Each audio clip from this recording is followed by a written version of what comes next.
Hey guys, welcome back. It's episode 2 of the podcast. Unfortunately, Lewis couldn't make it at the moment. He might drop in later, don't know. But we've got Kijay still with us, and of course we've got our guests, should I say, Lazis and Krennic. Welcome, guys. Welcome. Thanks. How's it going? Hello. Glad to see you all. Keej's looking as beautiful as ever. Thanks, man. Man. Cool, right. First on the agenda, we have been to Cyberstan. What do people think about it? What were your thoughts? Take it away, Keej. It was fun. I enjoyed Cyberstan. I like having new things to do. I like that missions, where you have to open the little box, then go inside the box or whatever. I can't remember what it's called. You stopping the cyborg manufacturing or manufacturing? And you just got to keep coming out. It's good fun. It was hard. It was like surprisingly hard. Like died way more than I expected to. But yeah, no, I think it was really good. It's a shame that it's gone, really, because it was good to do. You know what I mean? I like the Vox machines. I hate them, but I like them. You know what I mean? I like the way they were designed, and so yeah, no, I think it was decent. It was those Vox machines were absolutely brutal, weren't they, man? Absolutely brutal. Yeah. I'm assuming we're going to talk about the Vox engine in just a second, but we'll talk about that in a minute. Yeah, I was going to give my overall opinion. Like Keej just said, it's a shame it's gone, but again, I'm going to touch on that a little bit later. However, overall, amazing content. A lot of people in the community say that it was actually the best major story arc we have received up to date. I still think that the Heart of Democracy was the best one. However, when it comes to the difficulty of it, the chaos, the extra level of communication between your team, it's exactly what we needed. And when they said that they were going to introduce higher level of challenge to the veteran players, I think to a large extent they actually nailed it. And the addition of the mega factories was great, although I was expecting bigger factories that are actually destructible. Shame we didn't get that, but that doesn't change the fact that the whole scale of the new structures is the biggest ones we have received inside of the game, which is amazing. Immersion-wise, brilliant. But like Keej said, Agree. Yeah. It's a shame it's not available right now, but a little bit on that later. I guess they'll do what they did with the Into the Unjust, where it'll come out and then in a week or two, or however long, they'll put it back in. I do have to say, for me, Laces, apologies. Heart of Democracy was the best update they had. That squids coming in, dropping in, the excitement of like getting on, like, I can't wait to fight these guys. You know what I mean? And then getting like, and the thing is, what I missed is you went in there and you didn't know what you were doing because we'd never fought these before. But that was This update was good fun, but I don't think it's on the same level. Yeah, lasers. Yeah, honestly. Apologies for my English, it's not my first language, but I liked Cyberstan, but I'm a little bit nitpicky on some areas because we've gotten this big update only to get just only one new mission to halt Cyborg, Well, with the Oshaune, with Into the Untested, Unjust. But we know what you mean, yeah. We got two new missions, and I wanted some more newer types of missions in Cyberstan. Like the whole design of Cyberstan and all, absolutely beautiful. But I honestly expected some more things, like mission-wise. You know what I mean? Yep. Yeah. I'm gonna talk. If I remember correctly, for Heart of Democracy, we got 2 new missions. Did we get 2 new missions? So it was the fire in the cannon at the ship, taking down the ship. Yep. And then there was repel mission. And then there was the one we had to. It's effectively rebranded of the same mission type, but it was the destroying the ships when they were coming in as well. That was a brilliant mission. Thermites everywhere.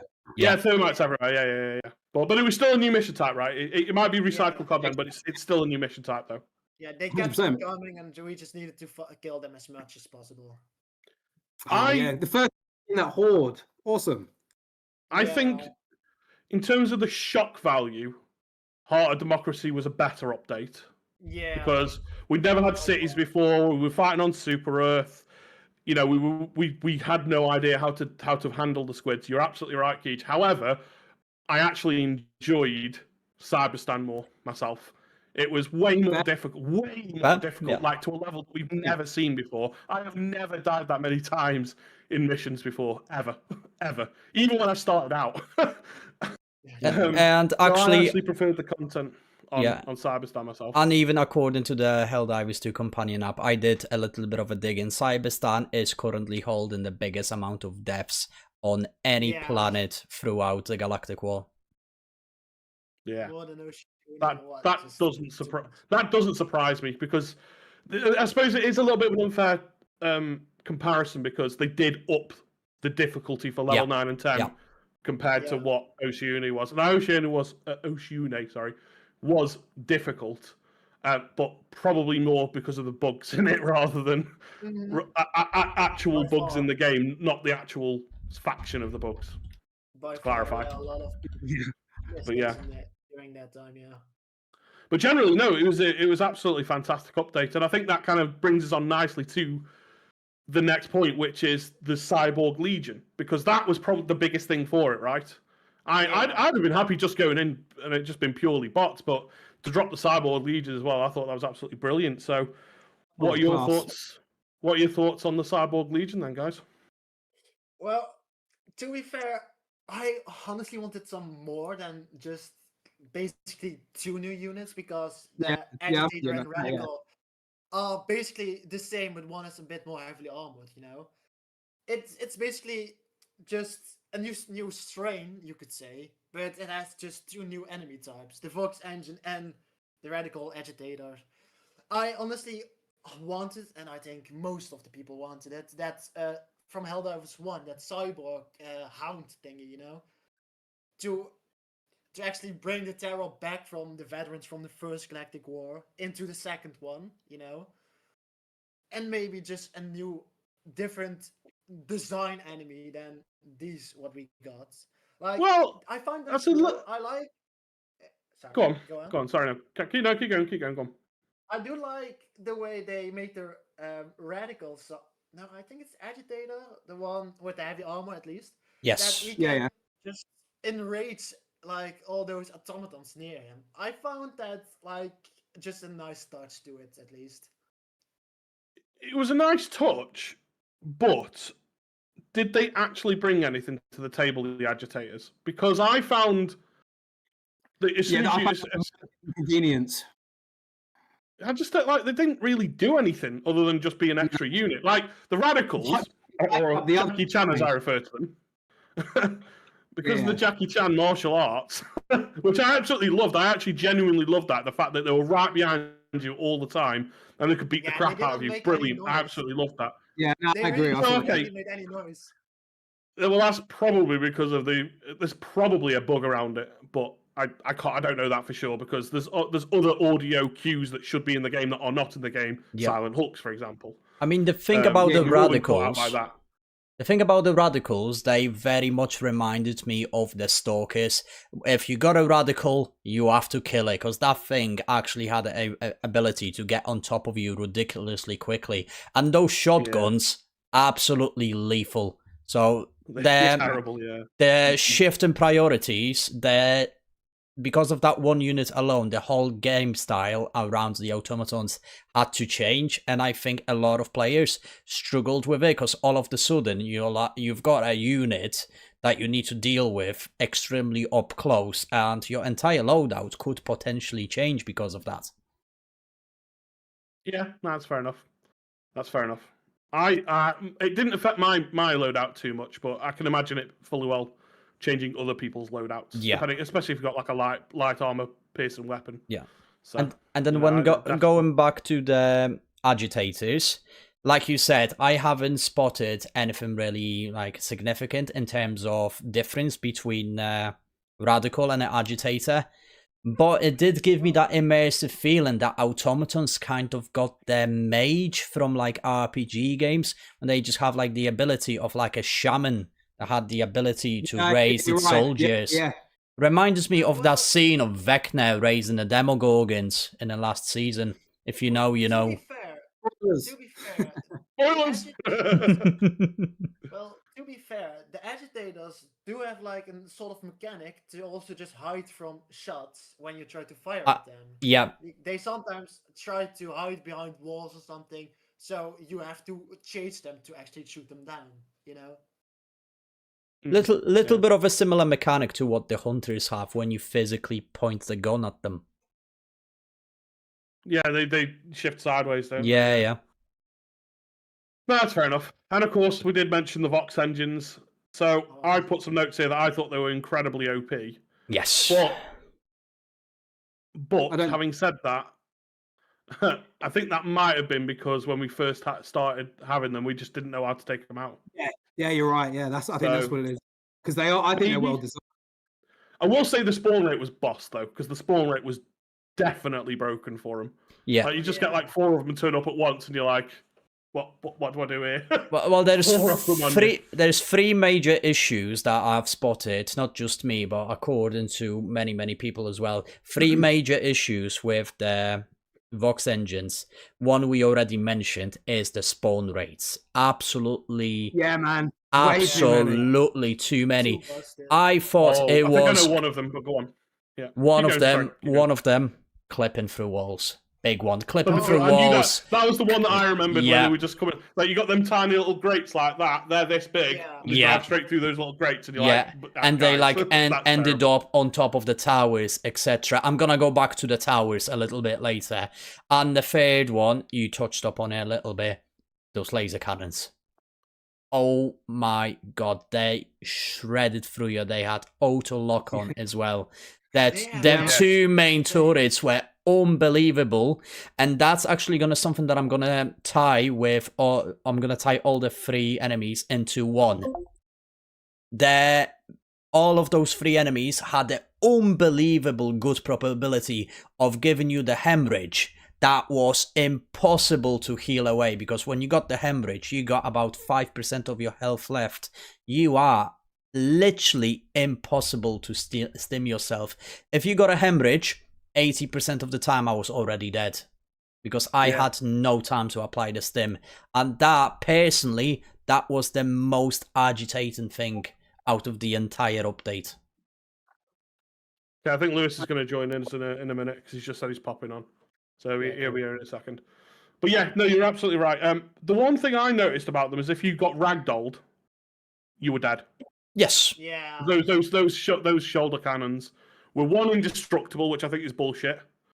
Should be 2, a medium armor penner. The moment you got ragdolled, you were dead, because they just keep smashing you on the floor, and then you were dead, and you couldn't.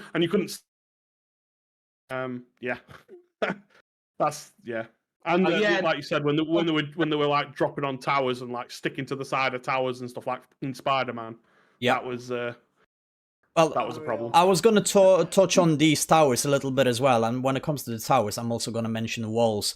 We all seen Cloud getting absolutely fuming over the drop positioning of the Helldivers. The skyboxes were unbelievably broken. When I'm in the middle of the city and I'm somehow ended up outside the parameter of the city, it was so infuriating, because you literally are taking 30 seconds of my time having to reposition myself, and then the second I touch down and the Vox engine is just there waiting for me. Yeah, they really need to change that, because it kind of ruined the vibe a little bit. If you threw somebody for reinforcements outside on purpose, he would get resummoned back inside, no matter what, and vice versa as well. It's annoying, because even it's the same a little bit sorta in the mega cities, that due to those big buildings and such, you basically cannot steer your hellpods when you're being reinforced. One thing I do like One thing I do like about the Vox engines, and at first I thought I was just very, very unlucky, but it's the ejection sequence upon the destruction of the Vox engine. That last final blow of the cyborg sitting inside of that Vox engine, descending upon you in that escape pod, and every single time I died, I'm like, this is broken, this is broken. But then when I actually realized there's a cyborg in it, I thought to myself, you know what? This is actually a very interesting feature. Is the fact that cyborgs are willing to, you know, destroy their entire vehicle, sacrifice it, just so they can eject that pod, go like Tom Maverick style on me and just descend and just crush that Helldiver. Yeah, that was a nice little touch. To be fair, I will give them that. Yeah. So, and then of course after that we moved on to the Class 4 factories, which I know that Lewis was furious about because he was expecting something to be different, and they were literally the same. Exactly the same. They were hinting at something big at Transcendent. They kept on hammering that something special is gonna happen if we got there.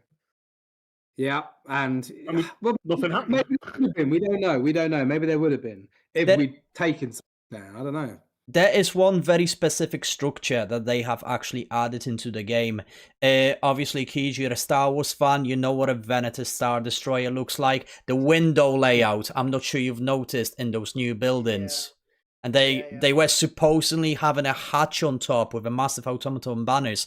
I thought we were going to get another factory that we could actually go inside and destroy, which is possible because there is actually some buildings inside of Cyberstan that we can enter. Yeah. It was a slip up though, because those structures specifically were, from the trailer, they looked like they were interactable. They were not, and I think that was a massive miss. I honestly thought we were going to get some kind of mission type where you'd go into one of those massive factories with a hell bomb, just like the lung one for the bugs. Yeah. And you have to take a hell bomb with you and drop it, and get out of there. But I think that was a bit of a missed opportunity from them, really. But... Sounds about right. To be honest, the mega factories didn't really feel like mega factories, more like mega complexes, because you had everywhere buildings that did something different instead of being like a massive thing, making countless bots, countless cyborgs, whatever, you know? Like... Yeah, there weren't really factories. It was more like you say, a complex, more of a bot city rather than an actual massive factory that you have to destroy or something. Right, well, I'm going to stop us there because, one sec, I'm going to let Lewis join us, one sec. It's going to get spicy. Here he is! It's about to get spicy. Lewis is here. I can mute himself immediately. He's muted himself immediately. How's it going, guys? We were just talking, the last thing we were talking about, mate, is the Class 4 factories and how they were no different to the to all the other 3 factories, And I know that you're absolutely furious over it. Yeah, I think that was probably like one of the biggest takes, like on the event. The event were great, like the community coming together and all that. But when you had the factories on the side, and you had 1 store, 2 store, 3, 4, and the capital was the only 4, and the entire story was to push towards the capital for then them to look exactly the same. They have no uniqueness about them. There was no difference in art style, and no new mission as well. Which I think that shocked me more than anything. I just genuinely thought there would be a unique sort of mission on the capital on the level 4.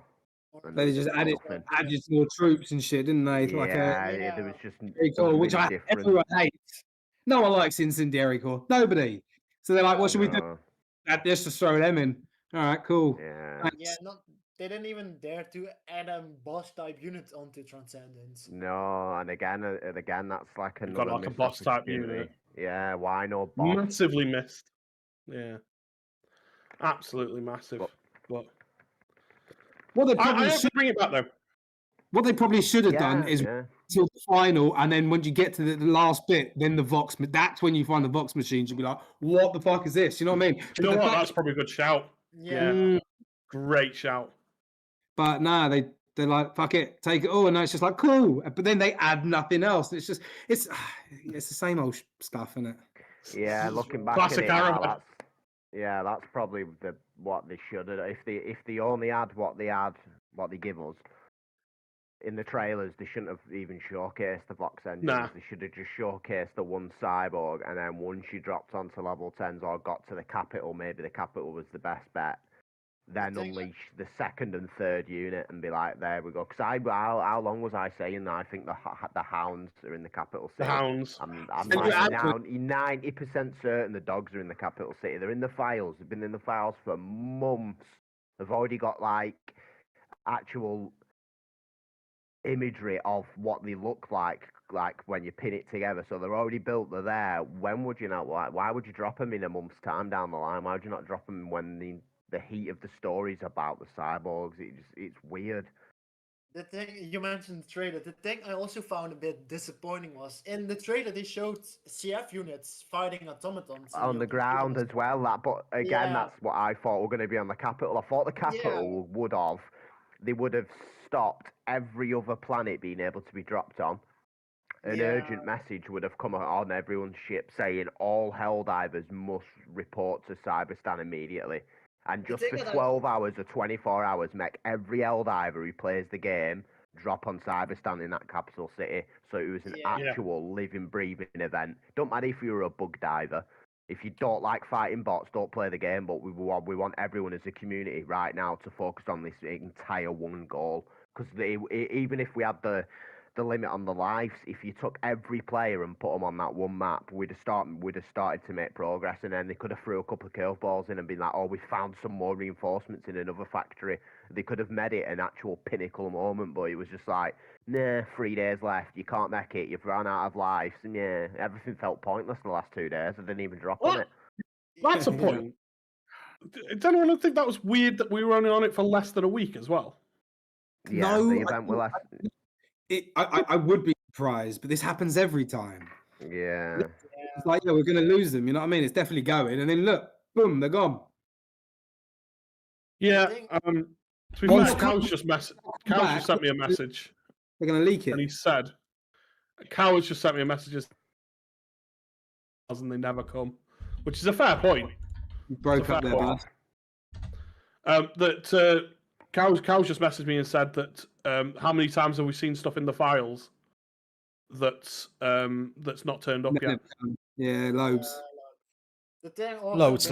Yeah, but then it's one of those. So why are they wasting time on shit they're not going to add then?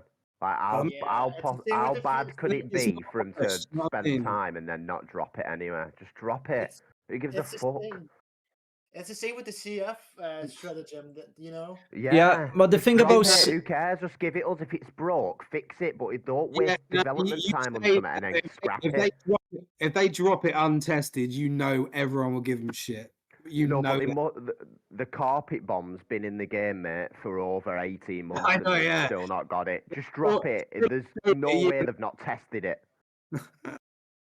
Also, going back to the CF thing as well, obviously, Lewis, you mentioned that they were supposed to be there with us on Cyberstan. You said stratagem. If people actually read the major order dispatches throughout the entire Cyberstan campaign, the landfall, the actual front line, I think 3 out of 4 of these dispatches actually stated the CF are landing, the CF are there. We haven't seen them. That's why we thought they were going to be there. The CF were basically doing the entire campaign an invisible force that we just had to pretend they were doing something. They did something in game, but we had to imagine they were doing something, you know? Because we even at the end had to take that last tier 1 mega factory to save the 77th mechanized army. We haven't seen them in the entire campaign. Only on text we've seen them being there. Well, the trailer showed them definitely being there, fighting in the open field for the first time, mind I add you, instead of inside a city, you know. And I think that's also what Lewis means, that it's kind of frustrating for many people. Yeah, man. Yeah, because in my head, like, I don't know if it's like I think way too much into it, or I've got a brain that overthinks stuff that they can't do. But I had in my head that when we was going to the capital, it would have dropped you. You wouldn't have been able to choose your drop point. You would have dropped at the edge of the map every time. And when you landed, there were sieve troops running towards the mega factory, and there was bots firing back at them, and we were running. Not too many, not where the game would crash, but I'm pretty sure they can put 5 or 6 units all storming up the beach with us and make it an invasion. So it was like an invasion. It wasn't. It was like playing a level 4, mate. And the same. There was just no difference. There was nothing to it. It was weird how it was done. It's like they come up with it, and then just before they thought, what can we do for the end piece, they ran out of ideas and went, right, ship it, send it out now, test it, we'll get rid. Yeah, Yeah, There was fair nothing there. The hive worlds, you had something about the hive worlds, as bad as they were. You got Well, there, didn't you? I remember when we first dropped on the hive worlds, it was still phenomenal. Because Yeah, it it was was like, fun. oh my god. The thing I also noticed that on the Hive World, you still saw like dead CF troops. Well, on Cyberstan, you didn't see any at all. No, Not we saw even the nothing, no. dwarves. Which No, is it kind was- of Especially that we had like so many little stories with regards. We had like so many like CF movements going on inside of the Yeah, dispatches. Yeah, they involved them in it, didn't they? I'm gonna go back to the Then 77th a little bit later. Yeah, okay. I think we can put it all down to it's classic Arrowhead dropping the ball, Yes. which I'm going to go on to the next subject is basically about the ARGV2, whatever you want to call it, because it was basically a Countdown. shitty countdown for 18 hours of and I love the fact that there was a puzzle to get there, but the fact that the code was 012345678 and then 18 hours, 18 and a half hours, it literally took us 20 minutes to crack it. Yeah. That's it. Who's going to be stupid enough to make a code 012345678? That's exactly what they did, and then it was 18 hours of just countdown timer. I Just a countdown timer.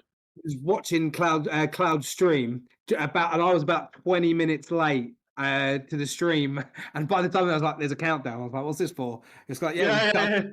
But, oh, Literally. everything's done. I've missed everything. Okay, cool. Yeah. That was Literally. it. So, I mean, I can full well sympathise with Cloud's crash out at the end of that because he basically stayed up for 20 hours yes, he for did. no reason. Yes, he did. And that was, Yeah. and we got a 37-second trailer, and then Yeah, 3 hours later they dropped the actual trailer, Which of is, the deep dive. Was it? it was a deep dive. Yeah, I was absolutely gobsmacked by that. Because first of all, even though I already knew the code for the puzzle, because literally 5 minutes into Cloud stream, Lewis went, "Oh, I've solved it." Which I thought was absolutely hilarious. And even though I already knew the answer to the actual equation, solving that puzzle by myself while I've been streaming, honestly, I had fun solving that puzzle. But then, like you said, 18-hour countdown timer, and we all lost it. We thought, yeah, we are going to get a trailer. I said as well, if we're going to get a trailer by the end of that 18-hour timer, I'm happy. And they dropped that 37-second video, which, by the way, has been leaked very, very long time ago. So majority of the, people that go data mining inside of Helldivers, people like Dripco, Ironsight, two best examples probably. So a solid chunk of the community already knew that video existed. And the fact that they dropped it before the actual trailer is just absolutely mind-blowing to me. But Yeah, no, for me, I think it wasn't shit, but it wasn't great, but I think they got the timing of it wrong. I think if they'd have done that Monday night leading into Tuesday, and that countdown timer had ended at 9, and that trailer would have dropped, and then at 10 o'clock the invasion had started, I think it would have been phenomenal.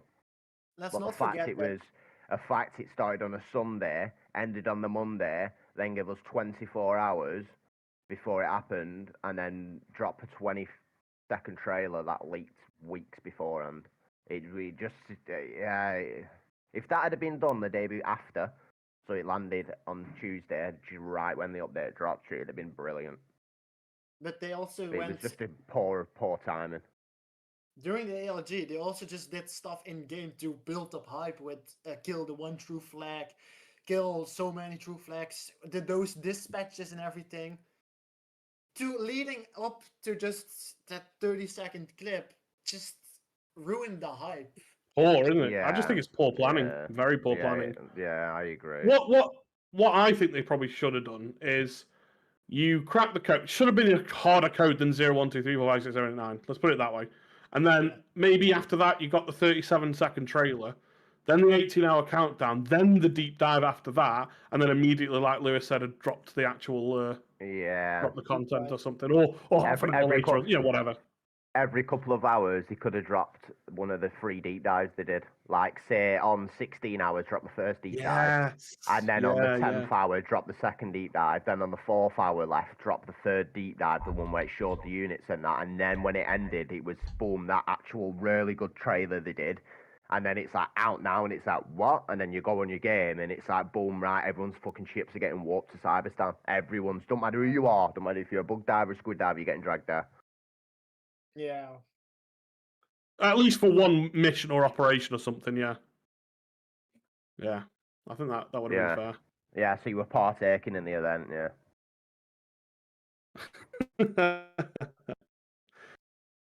And of course, then when we actually got to Cyberstan, we had a mathematically impossible MO.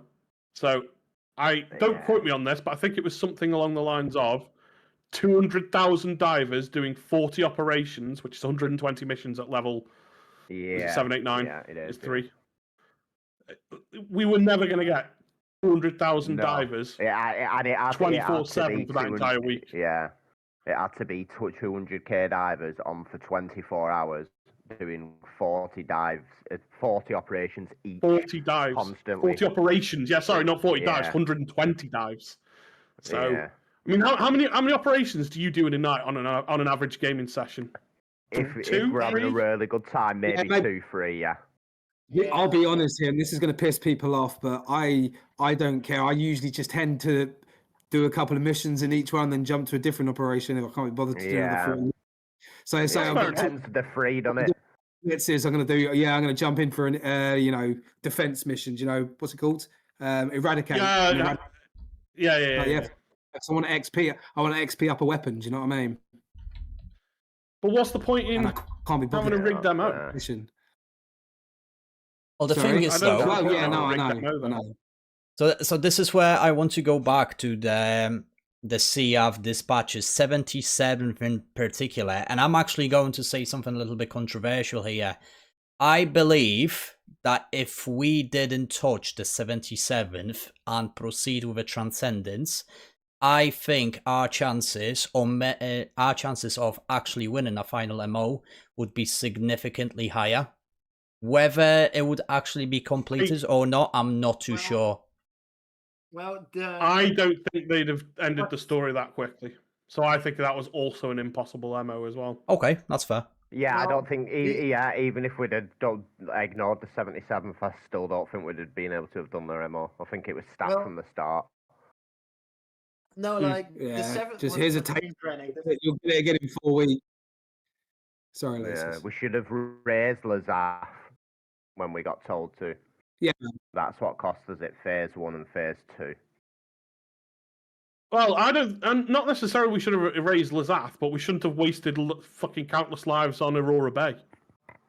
I think that's another very big one. Yeah. Massive pointless endeavor, and people all went there, and it's like, yeah. The resistance on merit. That's how they do it. Isn't that what Joel's job is? To make us divided like that. He wins. Yeah, maybe. He got outplayed. It's what happens. Well, I don't mind that. Well, not paying attention and doing their research and. What I don't like is that now we don't have that content. That's what I mean. If I want to go play it now, it's like I can't. It pisses you off. You know what I still think they'll put it back, but they'll absolutely put it right. back, and it'll happen. It's just why have we got to wait? We know what it's like.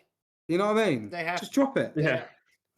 In the Stroman news, they have said that the Cyborgs are building new mega factories all over occupied planets. This is important as Right. well. Okay. So that's how they're going to do it. Right. So again, Yeah. just Fine like then, with every major Should've put a- update, they're gonna do what they do everything, prioritize the lore over content, which to me is absurd. They've done that with Heart of That is Democracy. They've done that with Into the Yeah. Untested. I love that quote, by the way.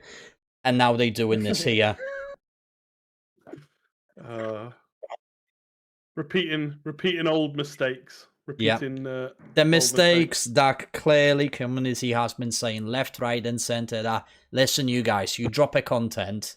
I have a theory why the Cyberstan has disappeared, and I think the same thing happened with the Heart of Democracy. I'm not a developer. I don't know how coding works. However, I think what happened was same thing with like Heart of Democracy. They coded the cities, but they coded them to be only on that one specific planet. So now that's exactly what it is. So now they're coding it to be compatible with swamp biomes, lava biomes, blah blah blah. But I think that should have been ready prior to actual drop of machinery of oppression.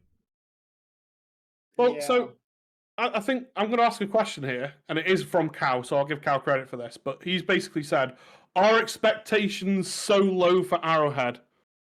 Are they that low from all of us? And I think for me, the answer is yes. Yes. Yeah. I mean, prime example I used recently. to be a massive glazer, mate, but now I'm more on the side of I don't expect him to do anything good. I think you've just been burned so many times, you're now a realist. Yeah. Yes. Like, that's the the stuff thing. they do is good, but it's just in the decision making during the development process and the decision making on the delivery and end product there's something wrong there. They're not communicating, and I don't know what it is, and it costs them every time.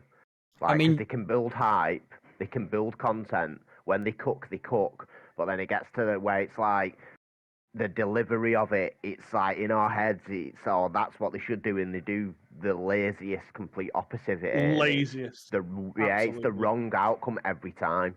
Every time. I guarantee you, now I'm telling you right now, the DSS is going to get blown up, right? It will be a shit little fucking PNG thing again on the map. It just Of course it will be. Instead of will getting be. the guy, whoever makes their trailers for their Warbonds, sit him in a room and just say, all we're asking for is 10, 15 seconds of this.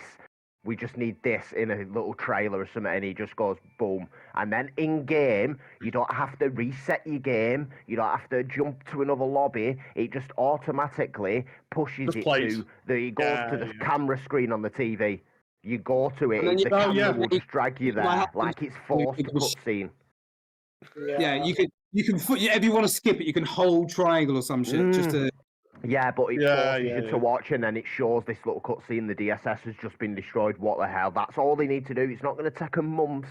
Fucking hell, man. Same time while you're making a Warbond, you make an extra 10 fucking second scene. That's all you need to do. That's what they would on my head. Well, that's what I would be telling them in the studio. That's what I want the next time. We can't keep doing these same PNG files for a massive event. Pretty sure Arrowhead unique. You know what I mean? But again, that's classic Arrowhead dropping the ball. Yeah. And they do this every update, including, which is our next agenda point, which is old bugs, stim delays, dropping dead randomly, one-shotting. Yeah. Like, every update, they break the same bloody bugs. Every update. Starting about random deaths. Just today, I was playing with Clouds, and you know in the book Attacked Cities that you have sometimes those big craters in the ground, right? Yeah. I walked past it, I didn't touch it, I wasn't there, and I just spontaneously combusted. Yeah, it happened to me as well on the lava planet. I was literally just running and my guy just blew up, said died. I didn't step on a mine, there was no lava around me, nothing. Just literally combusted. But it's the same bugs every time they drop an update. Yeah. I don't know how they do it. I don't know how they keep fucking up. But if there's one thing we can guarantee from Arrowhead, they're the only company in the entire world that can fuck up in more original ways than one. Yeah. And at the same time, make the same bugs every time. They go Brick bug fix. We'll release a new content bug again. Yeah, man. Every time. The thing is, though, I don't know whether you noticed this about me as well, but I have a particular problem when it comes to crashes. So we've all seen the last patch notes, and it said fixed an issue when crashing while launching or closing a game. And I literally, when I read that, I went, let's go. It's finally over. I stood up when I read that. And then, less than half an hour after that, open a game, instant crash. Yeah, man. I did some digging into that. It is a different bug now. I've noticed it's a different bug as well because it is affecting Steam itself.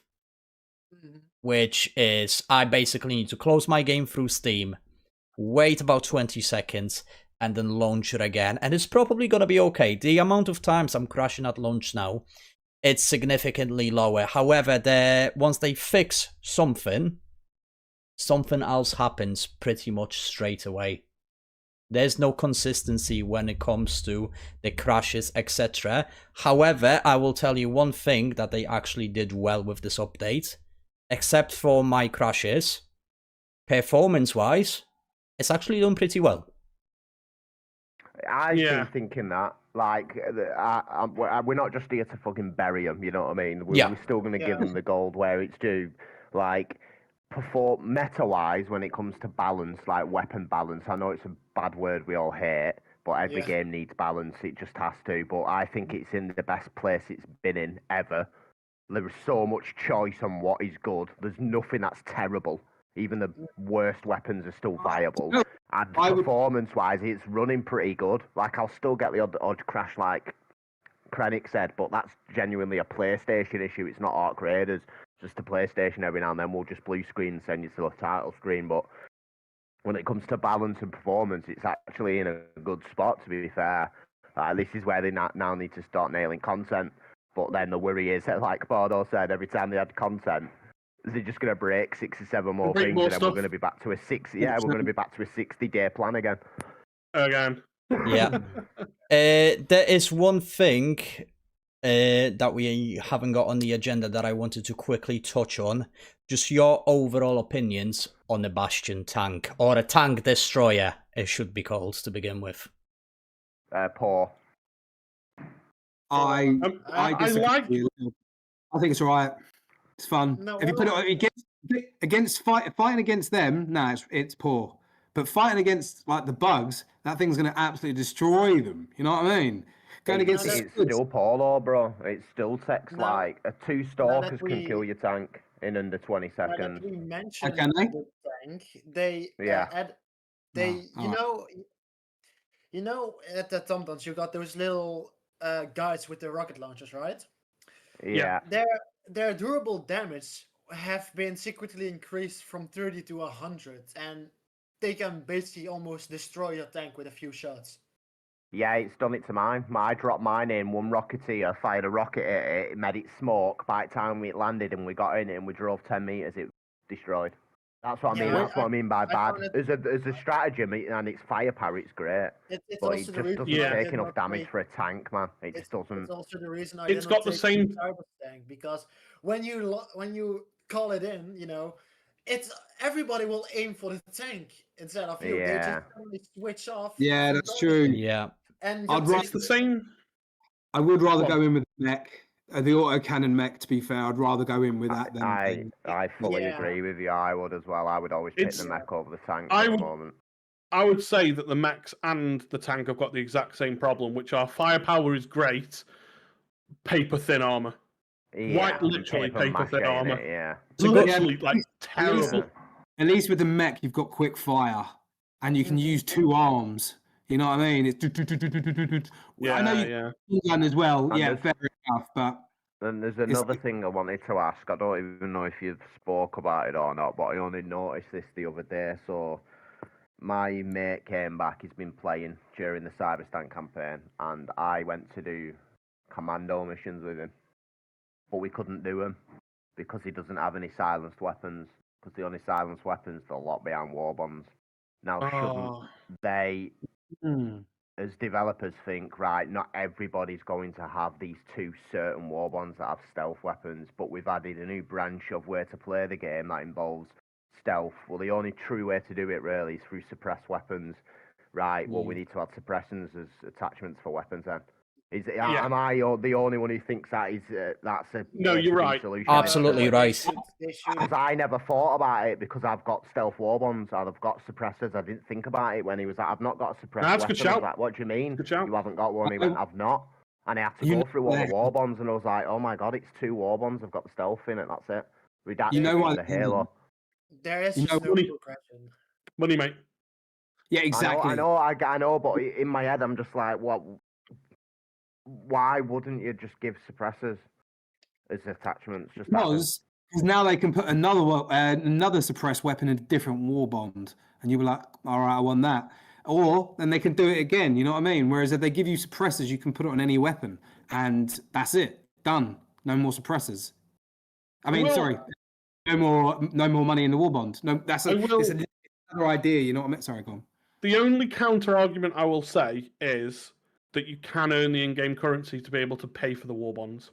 Yeah, granted. Yeah, I'll give you that. But still, it takes a while. It takes a long time. It does take time. It does take a long time. But that's the counter argument is you can still go ahead and earn the super credits from doing missions and then be able to buy the war bond for it. So that's they are. It's a bit of a shitty get out. Granted, I'll give you it's a bit of a shitty get out, but you can do that. You don't have to spend any money to get the super credits. You can just do it all in game.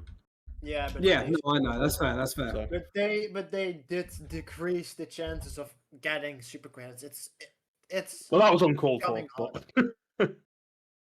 But again, it's money though, mate. It's money again. You got to keep in mind as well, it is money, because when you actually look at the statistics, when it comes to every single Warbond drop, Helldivers always ends up on top Steam charts when it comes to revenue for the certain game.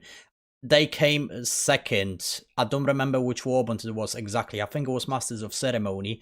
Helldivers actually ended up in the second biggest revenue in a single day on Steam, right after Counter-Strike, because of the Warbond sales, which is unbelievable. So I don't think there is an excuse for them not to add a weapon inside of the game with a silencer. Like, no, you're right. Yeah, fair play.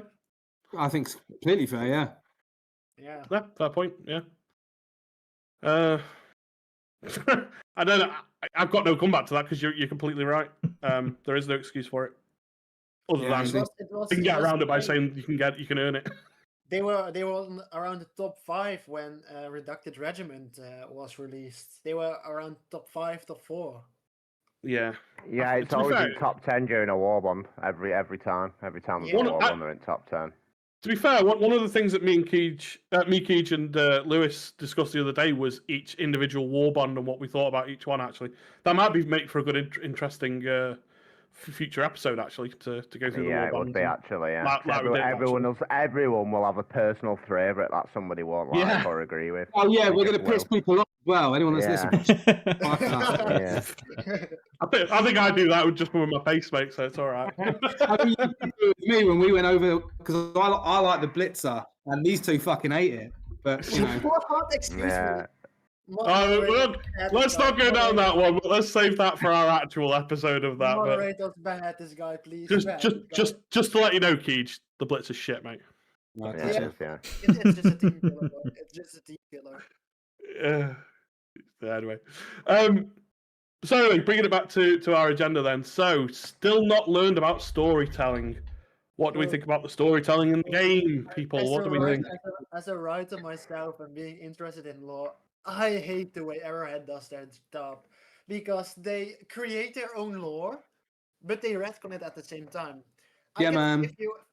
During the invasion of Super Earth, they told us that our super destroyers were not capable of space fighting. You know, fighting in space, and our ships were not great for that. So we couldn't shoot down overships that were literally inside on Super Earth.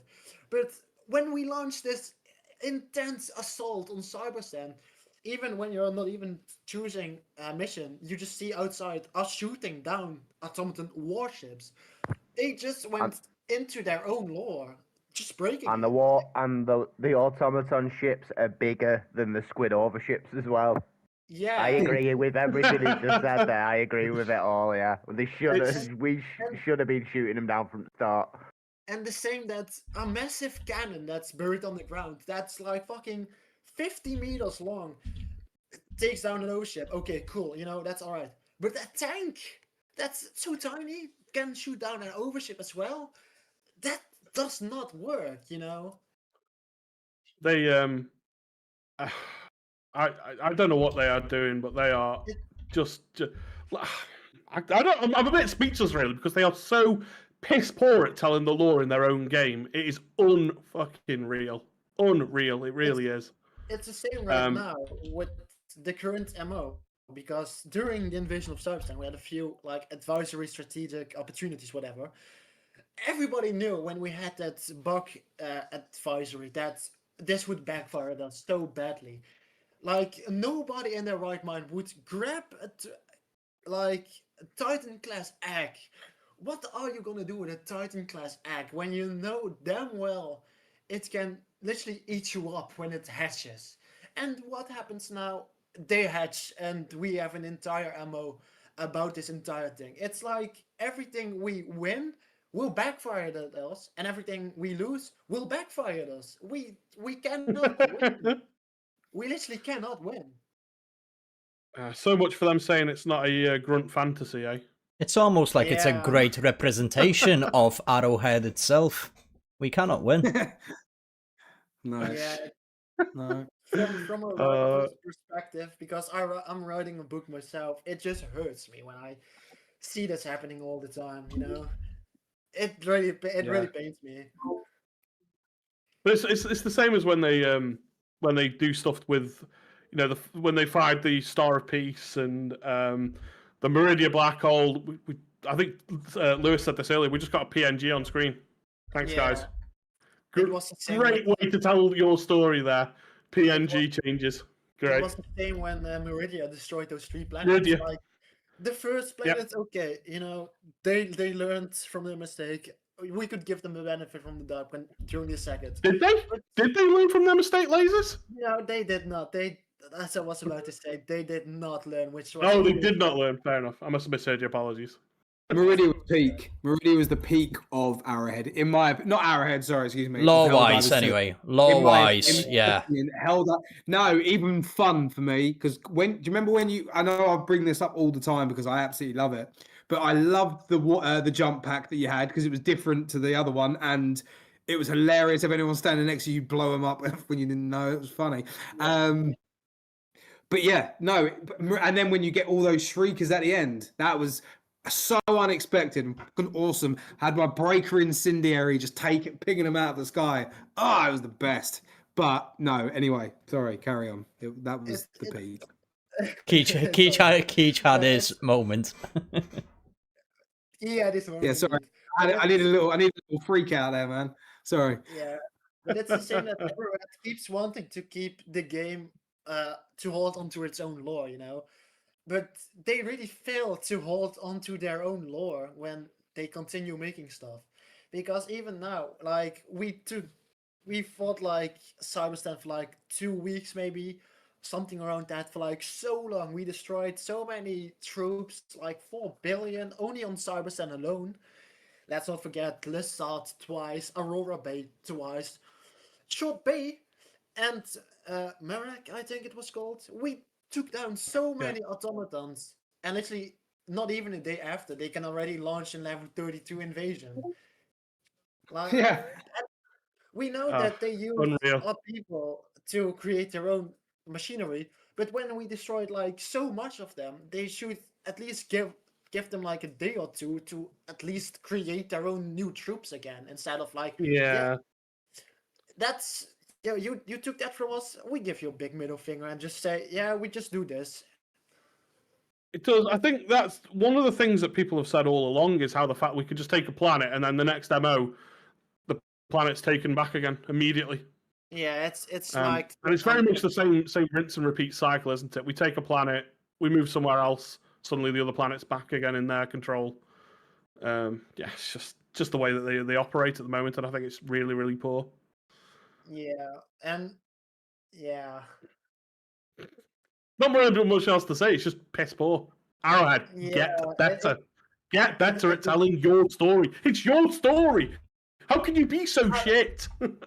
if I could, I would really apply to be one of the game masters at that place to really tell a good story. But this, nah, just it just pains me, honestly.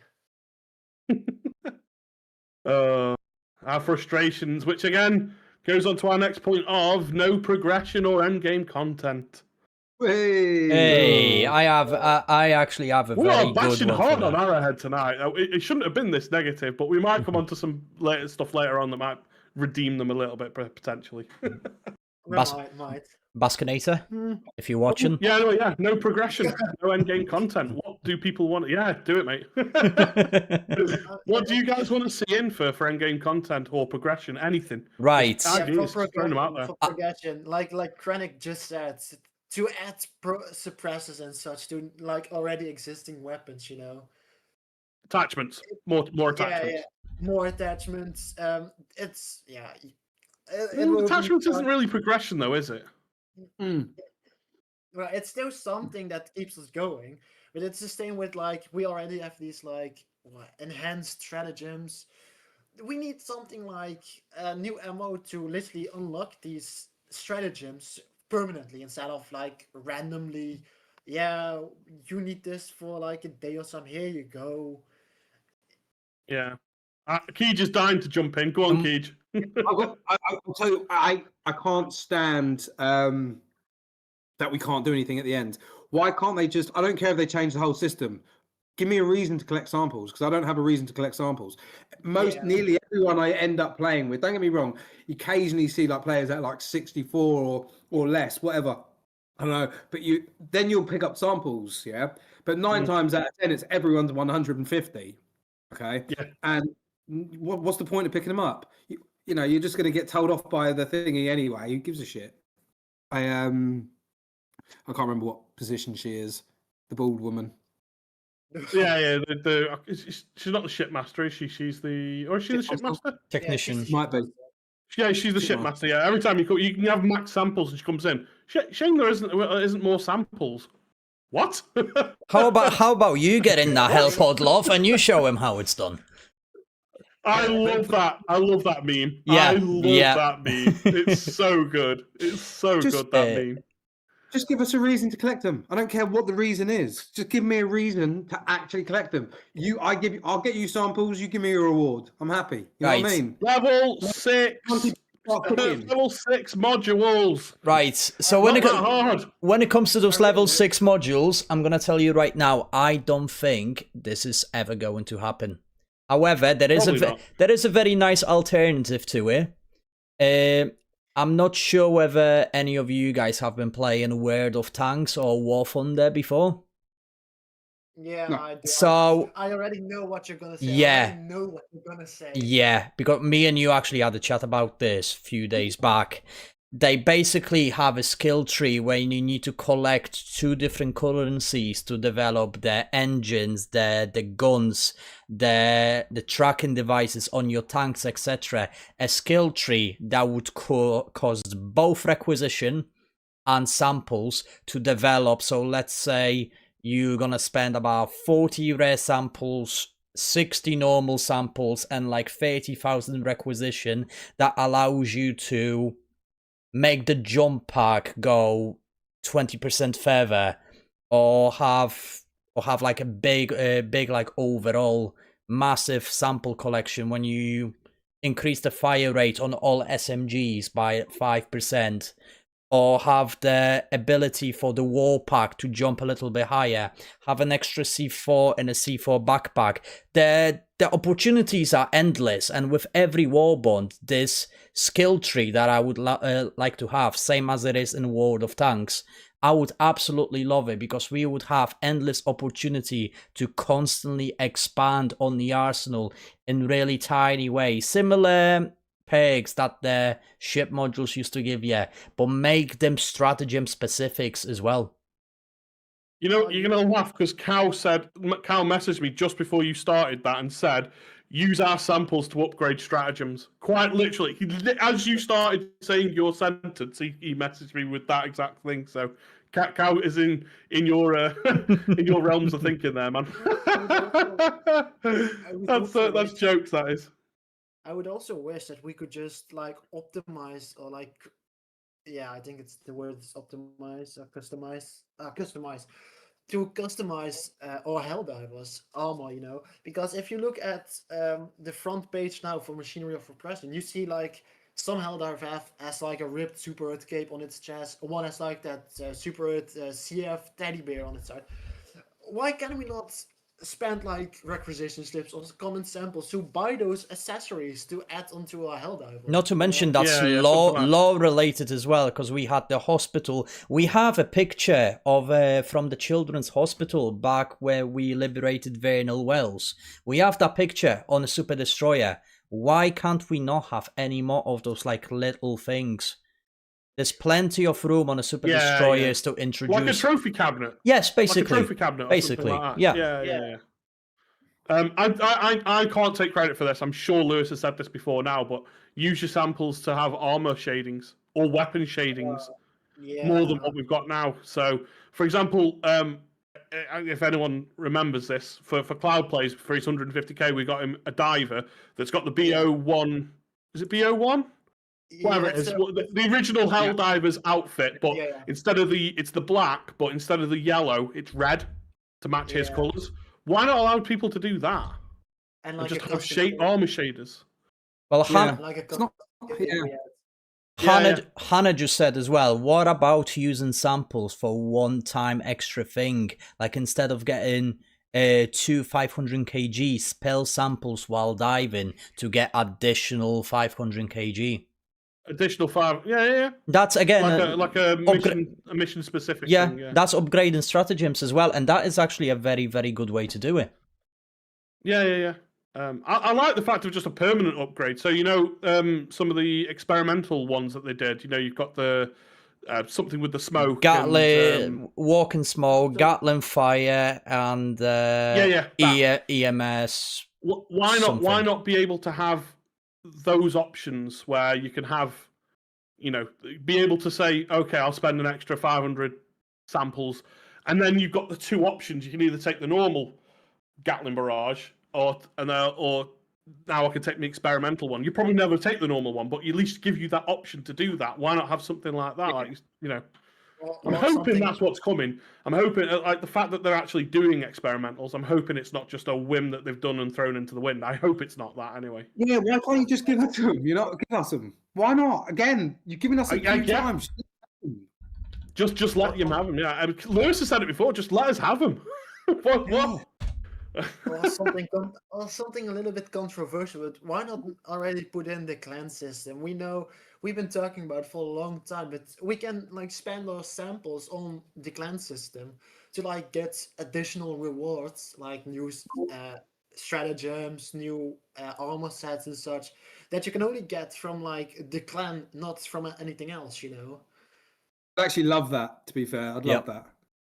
Because then you can also just grow a community, because I'm sure like every other propaganda commander has a community and they would love to join they would love to join that community to just make it grow, make it stronger, get some new additional things from it and all, you know. I mean, many people have wanted, and so if we also had that system, we could also communicate better in game than what we do now. With the more numbers we go, we all dive there, you know. Yeah. I do like that. And the other thing I want to say is about I think we touched on it earlier as well. Boss missions or boss raids, or you know, maybe you take 8 divers with you, and you can go on a boss raid. That would, but it's only available on certain levels, you know, like level 10 or something like that. Or maybe not purely level 10, but I'm not a developer either, so I don't know. But that sounds like it'd be a lot of work. And I mean, yeah, okay, fair enough. And And it's a lot of work. Great, but do you realise what you'd So- unlock though for people? So the way I thought about that was because I bet you it is a lot harder to develop that than we think. But what I would do it so 2 teams drop in on the same map. You don't need 8 players. It will matchmake you with another team of 4 if needed. And you don't allow people to take stratagems that are offensive. Do you get what I mean? So there'd be no airstrikes, there'd be no Gatling orbitals, there'd be nothing like that. You can only take weapon stratagems and turrets. That's your loadout because they can call them in. So just to keep the stress off, so then you've got 8 players all fighting the same goal on the map because the game doesn't blow up. In that case, then, that would work perfectly with the stuff inside the caves, where you can go outside the cave, call your stratagems, That's what I was grab your thinking. hellbomb, Yeah, grab your that's what. stuff, head in. Yeah, that's what I genuinely thought months ago. What Cyberstan would have been like. You'd be going in a Or- massive factory and big teams. Or limit it to like they did in the commando missions, where you can call in your super destroyer for a minute or something like that. Yeah, Mhm. just to limit stress, so there's not like 8 orbital barrages going off at the same time. Yeah. That's That's how not a they bad could shout, get it to actually. work. Yeah. Oh. Like it won't I be mean- that bad with 8 players with stalwarts, or like a couple have got like a recoilless, one's got a railgun, one's got an ammo backpack, one's got a jetpack, one's got a flamethrower. That's all right, but once you start Yeah, throwing yeah. in 8 380 barrages and napalm strikes, the game would just crumble. Yeah, man. But you do it like a ground invasion, like you're all going in the tunnels, or you like a commando mission. You've got like one Yeah, time yeah. calling. That's it. I If like you it. die, you die. I like it. Case, well, we saw not so long ago that there was some talk from Johan about getting a new game mode. And I have to put that in quotes because are we ever going to get anything that's a new, what we would consider a mode, which they seem to consider as a mission type, but I think a new mode would be quite nice. I think we've Yeah. talked about this before, actually. At the moment, we only have 2 modes out of commando missions. I think that's a new mode because you really barely do much with your stratagems and have to really be precise about your actions. It's a different play style, isn't it, with it? Yeah. Yeah. It's more of a play style rather than, a new mode, but judging by the level of communication from Arrowhead, I know I'm ripping into them very much today, but I think when they said all are, mode, mate. I think they meant the stealth mechanic, Mission. because when the democratic conversation with Pilletstat happened, it was days prior to the drop of the stealth. It was roughly a To me, that's week. not a mode. It's a not. style It's of play. not a mode. It's a mission type. It's a mission type, not a mode. Yeah, what yeah. I would consider a mode anyway. The only mode they're going to add is going to be basically Call of Duty zombies, isn't it? It will just be hordes of whatever. It will start out as like, say, Seriously. robots. It will start off again as like the whatever the little ones are called. I don't know what they're called. Yeah, but we sort Yeah, of raiders or whatever. Yeah, MG raiders. Yeah, and then they bring in bigger troops like Striders and whatnot. Walker, the two-legged thing. Yeah. Reinforced striders. Yeah. It would be a very nice and thing then- to implement inside of the defend the valuable asset mission. Progressively Yeah, bring the difference- harder enemies. The difference is that in the horde mode that we're suggesting, it never ends until you die. Okay, Yeah. fair. It doesn't end until you die. You run out of lives and you die. Or there's a max level. What was the max level in COD Zombies? Like 150 was it or something? No idea, never did it. I can't remember. But something like that where you have a max number of levels that's, fucking 8 or 9 hours away. And you just have to survive for that long. I'd be down for that. I'd be well down for that. But I feel like I'd inevitably get bored of that. I wouldn't. Unless you I were don't, getting... think, I don't think I would anyway. If you were getting rewards, do you know what I mean? I don't know how it'd work. Maybe you can't call in the stratagems, but you have to unlock, like how they do in Zombies. Yeah, maybe you have to unlock. Oh, you have to earn the next set of Yeah, weapons yeah, or. yeah. Okay, yeah, that could work. Anyway, I think when he said mode, I think he meant mission type rather than mode, but I don't know. I doubt we'll see anything, but it would be nice to see anyway. Do you think we're going to see? Do you think this is it now for what's it called? Was it machined? Was it called? Oh, Machine, forget now. Machines of I Oppression. forget the name. Machinery Yeah, something of like that. Machine of oppression. Oppressions. Yeah. Yeah. Well, Machinery of Oppression. That's it. Well, since we've think we- gone do you into think the that's it? untested, we also now got machinery of depression because it's no longer here. Nice. But when it comes back, do you think that's it? Do you think there's going to be anything else? No. Or... No. I think slightly maybe is that they might add like Illuminate Ruin type missions, because they did add the magma planets during Into the Unjust. Hmm. They did add like I think was at least one new mission to these 3 magma planets. And during when they did the Python Commander, if I'm right, it's either Yeah, it was. Okay. Yeah, it was. They did at the end they did these like the Illuminated Ruins type shit. So I do expect they will do something with the Illuminates during this Maybe. update, I would There say. is a very We'll fun see. fact with That's- regards to that one, because we already know that there is a stronghold inside of the Illuminate maps where you actually get to destroy 6 Illuminate warships, which we never had before. However, instead of having an actual structures, there's just a hollow thing in the floor, which means there is something on the Illuminate planets that is somehow inside of the game, but is clearly not finished. Not Yeah, finished. I invited Cloud to one of those strongholds a week or 2 ago, and yeah, it's just 2 big holes with nothing around and just 6 ships for the first time.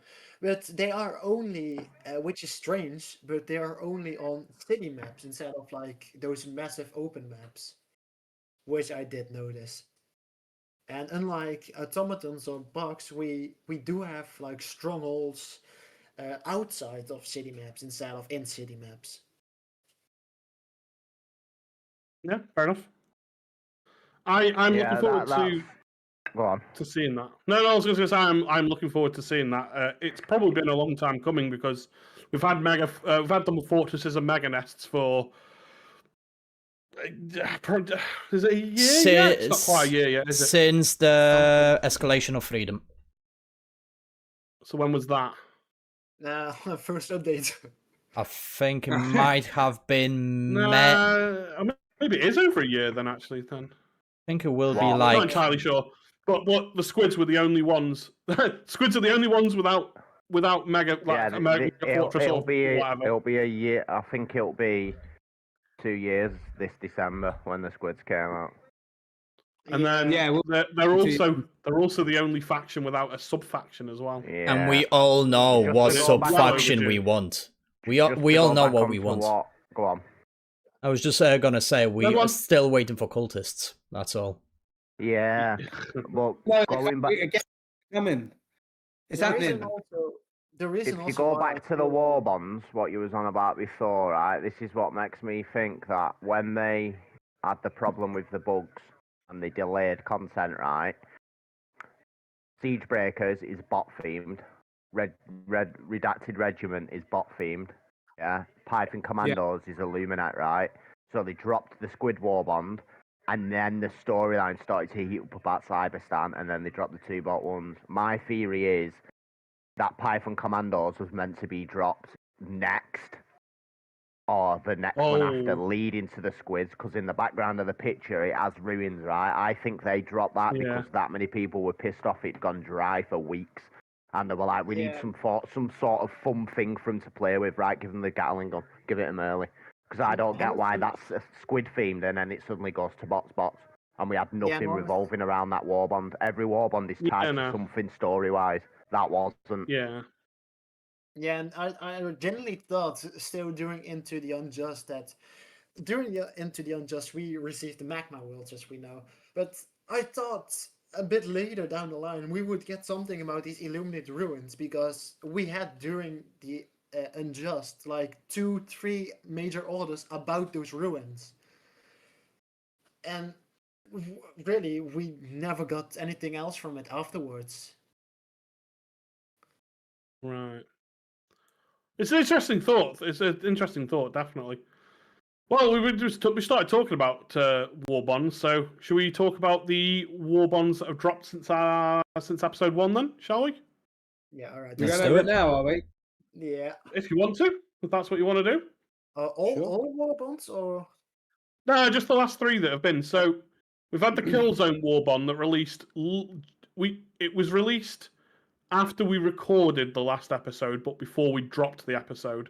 So we didn't say anything about. Is it Righteous Revenants? Is that what it's called? That's the one. yeah, Righteous Revenants. Then you also should include the Python commander then, because that was also between Redacted and Siegebreakers, right?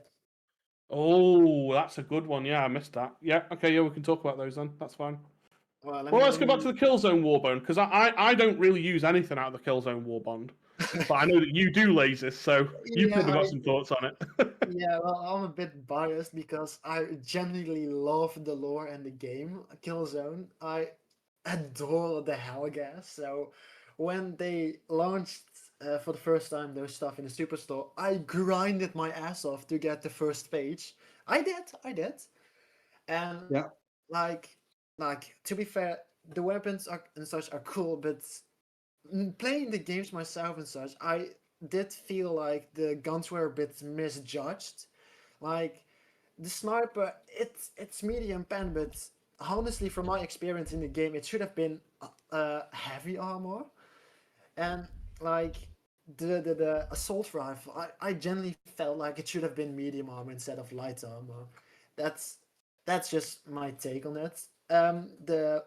For some reason I am a bit mid on the passive that they got to having resist to like 50% against everything. I thought it was a weird choice, honestly. But on the other side, I guess I can also understand why they did that. I do have to say that I'm surprised that, unlike the Halo Warband, that the Killzone did receive a stratagem, the Wasp launcher. They did not release a stratagem for the Halo Warband, which kind of got me confused, honestly. If they did one for Killzone, I expected them to also do one for Halo, you know. Yeah, you know, I since the Warband launch, I didn't take it off. I just adore the way it looks. I think I look sick in it myself, just having both armor sets on me and such. But yeah, the weapons, I do feel like they're a bit misjudged for damage output, but the rest I do find relatively okay. And I think I might be the only one, but I do like the vehicle skins they added for it. Fair enough. One thing You like what you like, so. Go on, mate. I mean, I'm basically agreeing with Lasers here, but I will just add that every single one of the weapons inside of that Warbond, including the Wasp launcher, it was released shortly after the Illuminate, and it fits the ability to fight the Illuminate really, really well, because it one-shots watchers from the distance, great from preventing the warp ships. SMG itself, I think it's great against the Voteless, close range especially with the improvement to the... What was... Sway as well, durable damage, that's one. Oh. Sorry to interject, apologies. The Wasp launcher, I don't think that's in the Warbond. No, it's not. It is not it's in not. the Warbond. It was first introduced as like a test weapon, and after we did like an ammo or something, we got it as a stratagem you can buy on the ship. Yeah. And Okay, all right. So it can't be included in that Warbond though, can it? Theoretically, the Wasp launcher is a part from it comes from Killzone game itself. I get that, but It's not part of the Warbond. I get it. Everyone's got the Wasp. Everyone. It doesn't matter if you've got that Warbond or not. Everyone's got the Wasp. True. So I don't think it'd be included. It can be included, which makes the Warbond worse. In a way, yeah. Yeah, probably. Yeah, you're in right. a way, yeah. I can't Yeah, argue you're with right. that, to be honest. However, when it comes to the Making a fair skins point. themselves, the skins from the Killzone, and especially when you merge the helmet with the red eyes, and not the overly looking like one. The like a standard No, looking the face cool one. The whole type. Yeah, one of the best, if not the best helmet in the game. Yeah. It's a great. Those red eyes are awesome. Pardo I like looks the red eyes. I don't like Yeah. the mask. face. Yeah, I think I don't love the mask either. I wore it for so long though. That was because the flex, because a load of people didn't have that Warbond, so I was just dick, you know. But Fair enough. but it's I don't think that's a very good Warbond either. But do you know what? Acclimated isn't terrible. It's not terrible. It's okay. It is okay. It's Yeah, a good it's okay. it's a good balance with It is. different armor passives. There's definitely worse things to wear on bugs. Do you know what I mean? Yeah, Mhm. 100%. Yeah, fair enough. Fair enough. And then after Righteous Revenants, was it Python commanders or was it Redacted? I think it was Python, wasn't it? It was was Python. Python. Yeah, Yes, it it was was Python, Python. Yeah. So Python. Did we actually get anything good out of the Python? Yeah, we did. We got the hot dog, to be fair, in the maxi gun, didn't Yeah, we? hot dog's great. Yeah. Hot dog's great. What was the grenade? What grenade was it? The one grenade AR was- 1212 Is that in the Oh, one? was the there. one, two. No, I Let me actually look like the again. one that was in the superstore. That shotgun. I like that one. But I Oh, the didn't double really like- freedom. Absolutely Freedom. quality shotgun. Well, let me Yeah. launch the game for a second to check. I've just put it up on the screen so I can see what's Yeah, in the award. that was in the superstore. So That I was don't in the even superstore. know. Yeah. I Does would anyone get it? I would counter though. And then you like say you got the 1-2, which I didn't think was particularly any You good. can, but- because you have to. You get it outside of the Warbond. I know it came with it, but you buy it outside. You You buy don't it need out- you do. You do. to yeah. get it. So Yeah. again, I don't think it should be counted. I don't think any of the superstore items should ever be counted, except maybe armor, because it's just a different. Everything's the same. You can just maybe run a bit faster, or you're a bit, chunkier. Fair enough. We got no grenades. We did got the 1-2 assault rifle, the Yeah. defoliation tool, the Defoliation maxi tool. gun, Fun. and The hot chainsaw, dog. yeah. I Yeah, did. that- You see, I forgot about the chainsaw thing. I used it that first day and never used it again. Yep, same it. Never really used it since then. Hot dog's Right. good. I don't use it a lot, dog. but hot I dog like is the hot good. dog. Yeah, I like the hot dog. The passive was increased melee damage by 40, and Bearer is more resistant to being knocked prone. Oh yeah. Don't forget as well Stand that strong or something. I can't remember what it's called now. that Rock armor solid. passive actually solid. got nerfed Yeah, with yeah. their last updates as well. That armor passive, it's not as good as it used to because again, they increased the melee damage in the last update by 100%. So they dropped the value on that armor passive a little bit just to balance it out. Yeah. Well, Yeah, and then yeah, we've got the maxi gun. I don't use it a lot, but I can see, especially on bugs like that, I'd be shred through anything. I love it when I'm a passenger princess in a tank. And you are a passenger princess as well, aren't you, Crowley? Oh, I am. the only thing I really struggle with the maxi gun is that you're being locked down in place when you fire. So you can easily Yeah. be killed when you're being overrun. You need to stand still to fire. Well, they now released, as we know, the belt fat grenade launcher. I was You gonna can go to just that. Fire it without standing still. That's like the only thing I dislike about it, because, you can fire a heavy gun while just standing still without any issue. But a maxi gun, it's basically the same thing. It's just belt fed. So Wonder if that's even- a future improvement for the maxi gun, maybe. I think the maxi gun would have been much better if you were able to just move, just even a slightly, because when you shoot, you're basically just asking the enemies to kill you. Yeah, it's fair enough. It's fair enough. And then after Python Commandos, we had the Redacted Regiment. Yes, we are. Yeah.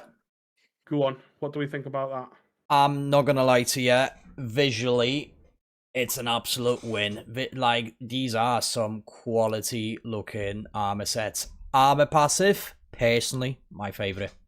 Especially that absolutely my favorite. You can see the difference. You've seen the clips of me going around taking pictures inside of the automaton bases. Armor passive, if you're gonna play stealth, definitely use that armor passive. 100%. Yeah, 100%. I'll be the first to admit this is not my normal playstyle. Stealth is not my normal playstyle. It really isn't. But I haven't really enjoyed playing the stealth missions. Like I said, it's not my usual playstyle, and I am well at my comfort zone doing it. But it is a really good laugh. And there were massive changes that they made because of it. Can we all agree that the reason why the Warbond got delayed, obviously we have no confirmation, but everyone in the community thinks that Warbond got delayed because they had to rework the stealth mechanic? No. It'll be because it was leaked massively. Everyone knew it was coming. To be fair though, we all knew it was coming. We all knew it was coming. Everybody was well excited for it, and then they thought, fuck you, and dropped something else instead. I think there was something to do with Sony at that time as well. In terms of people having to remove content because there was a copyright thing surrounding the Warbond. Yeah.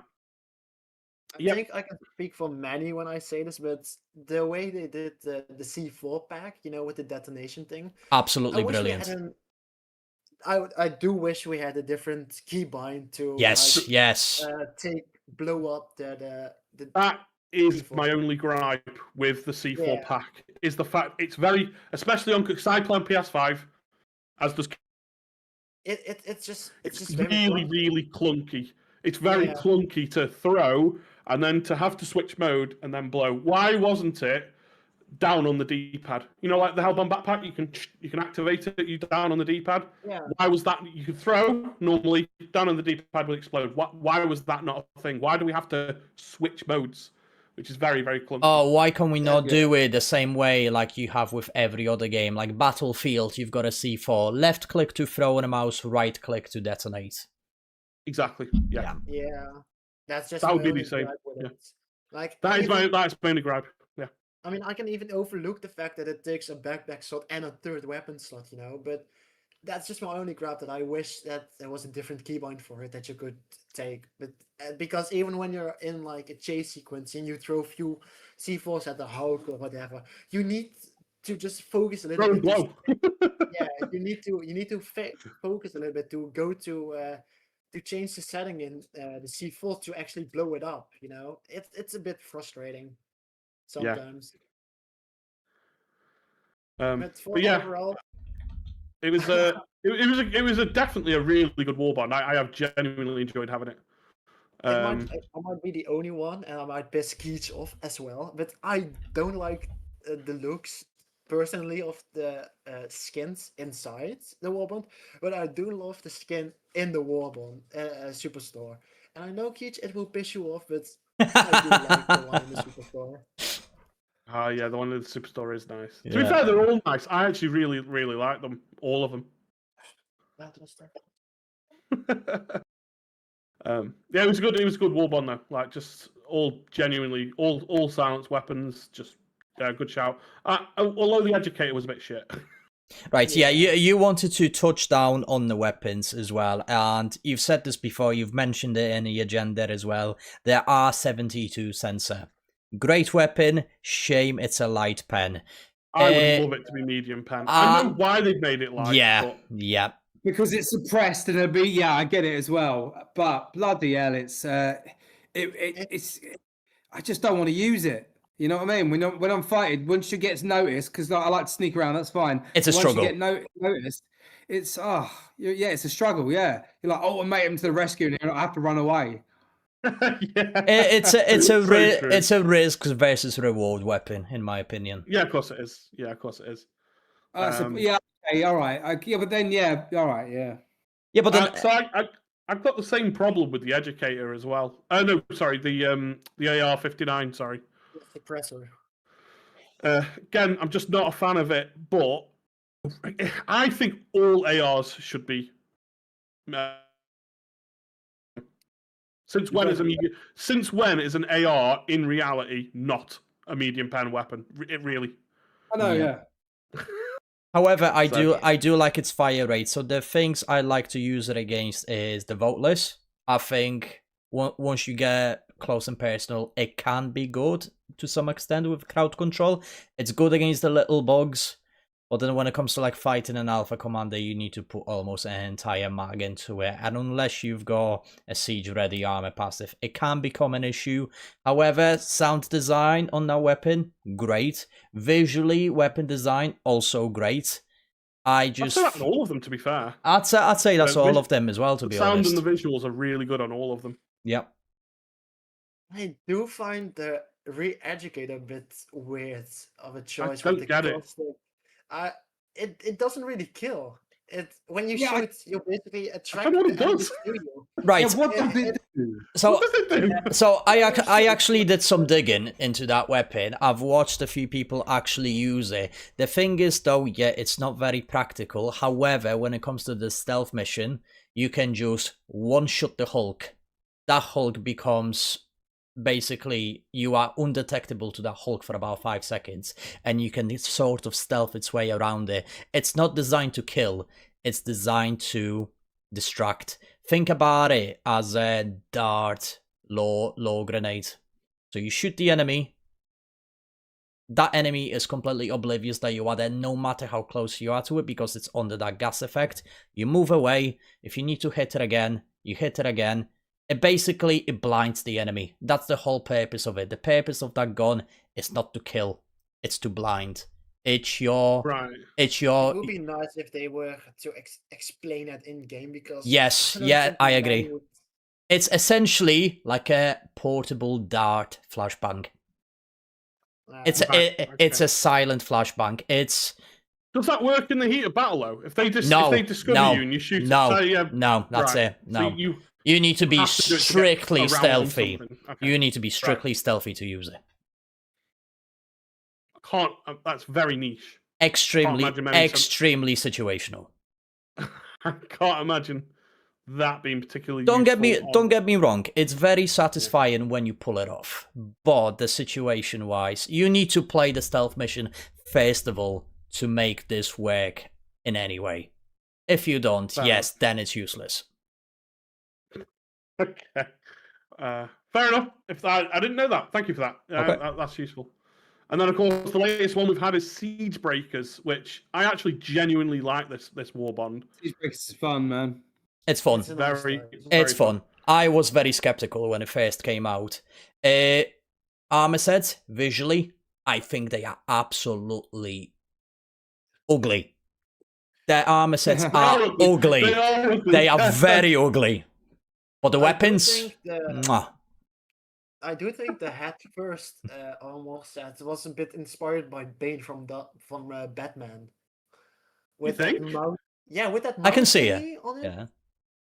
That's it's Okay. Yeah. Okay. Bane. Okay. Yeah. It is a bit Baney, isn't it? Yeah. Yeah. And Fair enough. We also got the Trident. I haven't played with it yet, but from what I've seen, it looks good. It looks I like good. the Trident. I think the Trident's fun. I do wish they will release like every weapon that we do not have yet from Helldivers 1 into the game. Yeah, you've said that before. We should have them by now, you know. Yeah. I don't think the Trident's great, don't get me wrong, but I don't dislike it. Do you know what I mean? I think Yeah. it's definitely okay for lower levels. I don't think it's particularly great when you get to the higher levels. Like, I think you can fare okay against the bugs. You know what I mean? Even the bots. Actually, no, the bots as well. Against the Illuminate, I don't think it's great because there's just, too many. Yeah. It has something that the other heat weapons don't have, and that is actually an extreme good magazine. It's very difficult to actually, especially if you tap it at the right time, it's unlimited. It's just an unlimited shooting gun. Yeah, fair enough. That's the same with any of the energy weapons, though, right? That one does stands all out. they're all- Definitely they're all the stands same. out. Yeah. But, yeah. Yeah, I suppose. Fair enough. But it's different. It's still with the good. machine. I'm not taking away from it. It's still. It's still Machine good. guns, Yeah. you have to let them run, and then you have to let them cool down for a while. This one you don't. You don't have to let it cool down. It's just tap, tap, tap, tap, tap, And it just that's keeps it. going. Yeah. That's it. You're unlimited. You just can't go boom, boom, boom, boom, boom. Well, you don't Sorry, have to with it. That's the thing. Like most of the time, you don't have to. Yeah, exactly. Yeah. You can lob a grenade or something, give yourself some distance, throw a little gas, or you've got the gas dog on you. You're all right. Or the hot dog. Or the hot Under, dog, yeah. underrated. The bit of a tangent, but the guard dog breath underrated. I'm gonna leave it on that. I love the dog breath's amazing. Great. I don't use it very often, but it is good. It's reliable. I used to use that on the Predator strain. what are they? The bug planets. In Predator the in the gas. What's the word? I forget the name now. Never mind. in gas. Yeah, where like where Oceania is and all that lot. Hive World. Yeah, gas that you can see on the map, on the galactic map. Rupture strain. The Gloom. The gloom. The gloom, thank you. The gloom. Yeah. Thank you. Okay. Really good on gloom planets. The gas dog. But anyway, I am that aside, go on. the Breaching Hammer. I'm a bit like it's a fun weapon and such, but lore-wise does not make sense because It's purely a fun weapon. That's it. It's not useful. Really a fun It's just weapon. fun. I mean, if you run up a weapon with literally a hammer that has explosives on it, you expect to take some damage by shrapnel. You know, I mean, you literally hammer a fucking explosive against something and it explodes, literally face to face. So you expect to at least take some damage from shrapnel. Yet, No, One true flag. One true flag. it's like the issue with the one true flag that many wanted to have some like boosting stuff to it. You know, I hate it. The Breaching Hammer. You don't it's like a the hammer? fun weapon, but Hammer, I'm so sorry. I thought you said the one true. I hate the one true flag. Sorry. no, he was comparing it to the one true flag. Oh, yeah, you but can't the confuse them. way- No. Listen, Keats. They want to keep everything lore-wise, right? You Yeah. run at an enemy made of metal with an explosive hammer. You hit that hammer literally an inch away from the enemy. That is metal, by the way. Let me remind you, that is metal. We have seen what happens with the Vox engine when it explodes. You can die by its shrapnel. You don't get Yeah. any damage when you kill an automaton made of metal, mind you, and don't take any damage from any shrapnel or whatever, or from the explosion. Meanwhile, you have the Eruptor. If you shoot it close by, you take damage from shrapnel. We're not even gonna talk about Democracy Protect. Yeah, see, this is the problem that I mean with the lore wise, the story wise. You know, sometimes some things just don't make sense. It's our head picking and choosing when it makes sense and when it doesn't make sense, mate. That's just what's frustrating me. Like, I love the hammer, I love the weapon. It's the only melee weapon I would ever pick if I had to choose. But from a lore perspective, it just doesn't makes really no work, sense. you know? No, I get it. makes no I get it. sense. It's just a fun weapon. It's not very useful. I'm not gonna lie. I've taken it on maybe 2 or 3 missions, and each time it was just to take the piss. I wasn't doing it seriously. I only take it when I wish to kill Cloud. Yeah. Rada will just put it very simply in one sentence: selective realism. Couldn't Selective say realism. it. Yeah, Couldn't say it better exactly. myself. Yeah, absolutely. The leveler. What do we think about the leveler? Well, I don't have it unlocked yet. I don't mind it. So I don't. I like it. It's a beast. Once you get used to the arc. Yeah. Yeah. arc, yeah. No, once you get used to that, it's fucking golden. Yeah. No, I do like it. I love the fact that you can now do a fully expendable loadout. A completely expendable loadout. Yep. Literally do leveler, eats, commando, and napalm. Love it.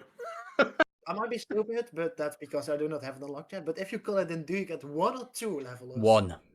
One massive leveler, yeah. Okay, But it's the same as it's almost like the same as the solo silo. Though. You only get one, don't you? Yeah. One shot. Yeah. Can we all with the solo agree? silo, I would expect it. Now that you mentioned the solo silo, can we both agree that both the leveler and the solo silo should be able to one-shot Vox engine? Yes. Yes, and it doesn't. I genuinely agree with that. Yeah.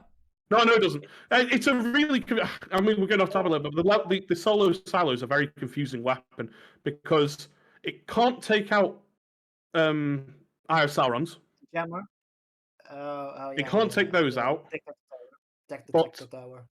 The detector tower, yeah. I call them Eye of Sauron. Eye of Sauron. It can't take those out, but it can it can one-shot. Jammer. I know it can't take out a jammer either, but it can one-shot something like a factory strider.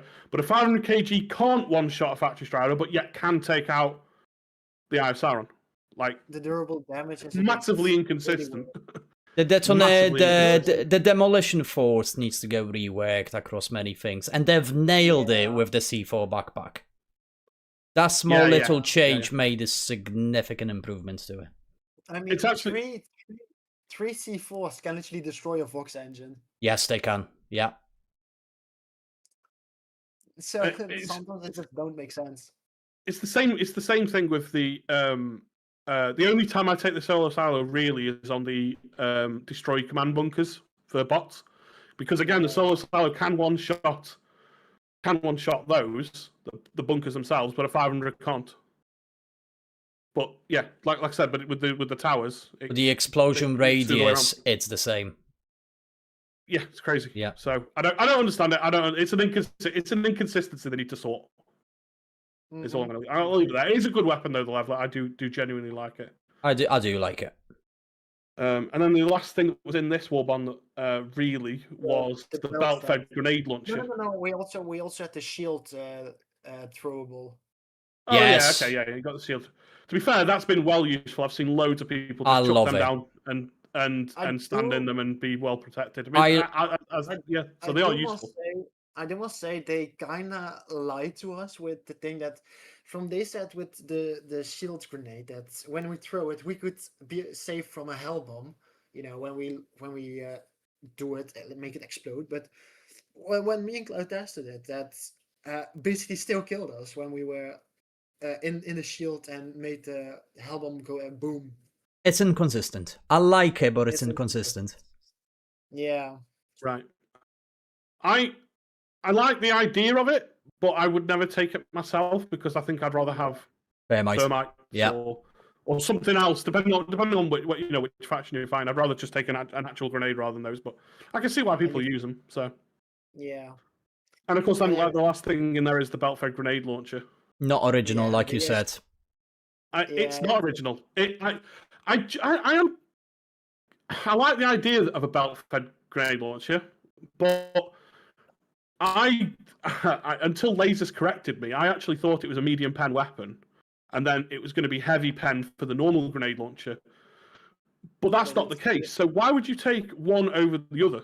The only reason you take the normal one is so you've got a free backpack slot, but then you don't have as much ammo. So then you take the belt fed, but then you don't have a back. Well, the ammo is the backpack.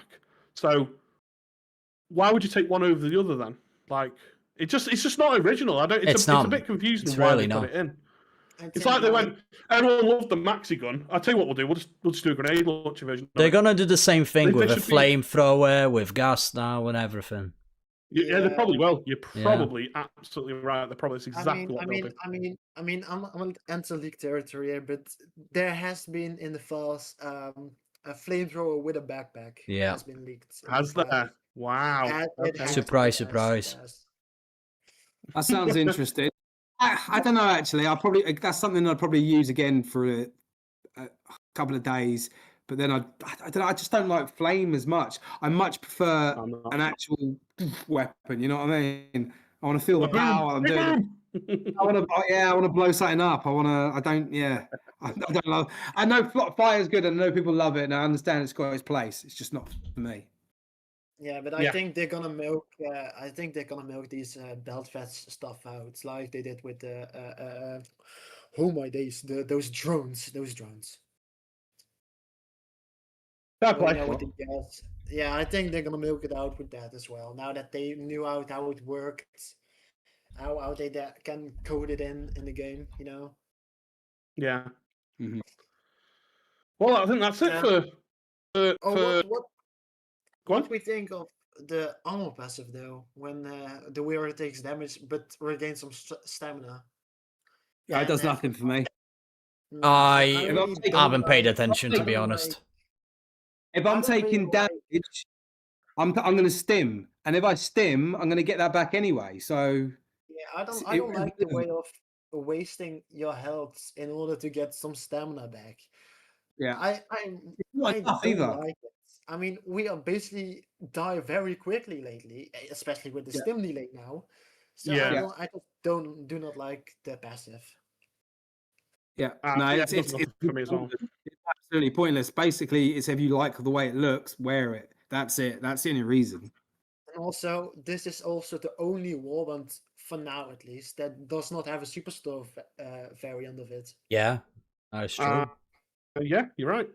I wonder if they will have them Because- actually. Because the Chinese one is not from the warband. It's not. Well, I think they technically said it wasn't it? But it wasn't really. If it would It's a have been different from the armor warband- passive as well. Yeah. Oh, those so it armor- probably isn't then. So it probably isn't then. They Yeah. just happened to say, oh, the next rotation will be, and it was like a week and a half later or whatever it was. I mean, personally, visually, I'm not even gonna say love, I adore that armor set. Whenever I The put it one in the on, store, you mean? yes, Yeah, I am in love with it, because not only it's got Doesn't probably a best armor passive in the game, it looks beautiful, it's detailed, and every single time I have it, I was like, right, I'm taking a saber and I'm taking a ballistic shield and I'm going head on. Yeah. The reason I love it is yeah. because it's got the best color scheme in the game. Which Yes, is the it gold does. and the blue. Yes, it does, Yeah, and and so That's what I loved. I loved that color scheme from Masters of I wanna say Ceremony. Force of Law. Masters Force of of Law. I'm thinking you're thinking Master of Ceremony. No, the gold and blue- blue was from Blue and gold is was Force of Law. Force of Law. Force of Yeah, Okay. definitely. with the Grand Juror armor set and stuff. Yeah, Oh yeah. yeah. You're right. That's my favourite looking one. I think actually that's a good looking. Well, actually, no, I like the black heavy Dread. siege ready one. I've forgotten what it's called. It's Yeah, siege with the ready one. bulky Black- shoulders. Yeah, I know which one. Yeah, I the really like that one. I think yeah. it was a Ah, the it wasn't a Dread one. I love Juggernaut. that No, it Dread was look. The Spartan Dreadlock. one, Yeah, that's the Spartan one. looking Oh, the Spartan one. Yeah. Yeah. But yeah, I think that covers all of the Warbonds since we did the last episode. So that's pretty decent. So, what are your final Yeah. thoughts on people on where we are in the game, where we're heading? What are your thoughts?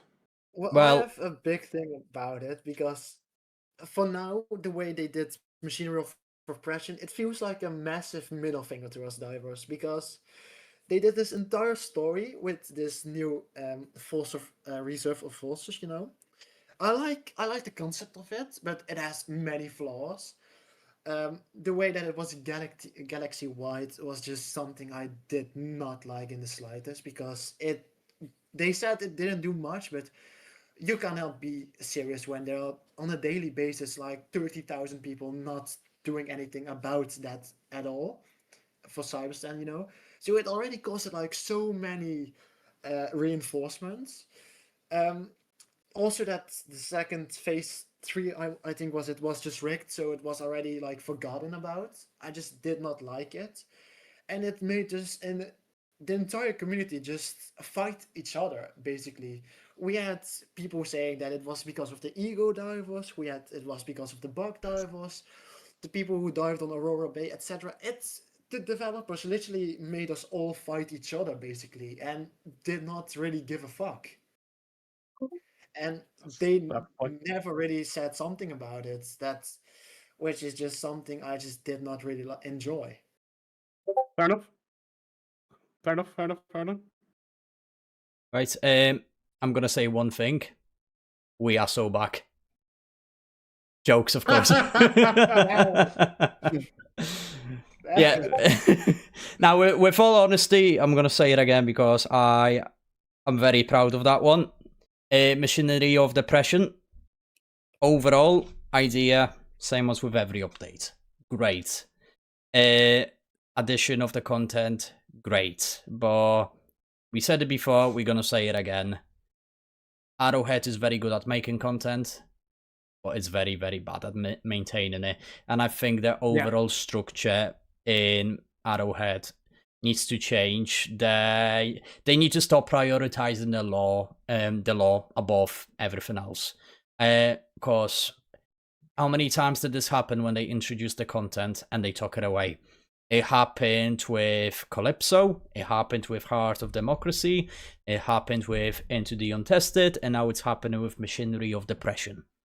They do that every single time. And I am depressed because I want to go visit those mega factories once again, whether they add new stuff to it or not. I don't think they will, but I hope there's gonna be something. Their cyborg mission, absolutely great, but not once did I get to actually use that terminal inside of the thing, because every single time I went inside of that building, I could see through the terminal. So not once have I actually completed that mission with no bug. There was a lot a lot of bugs as well. I mean, a lot of them. They weren't as game-breaking as they were with Into the Untested. However, there has been something. And partially, that the amount of bugs, such as the Vox engines, like we talked about before, resulted in a lot more Helldiver deaths than there should have been. Same as with every update.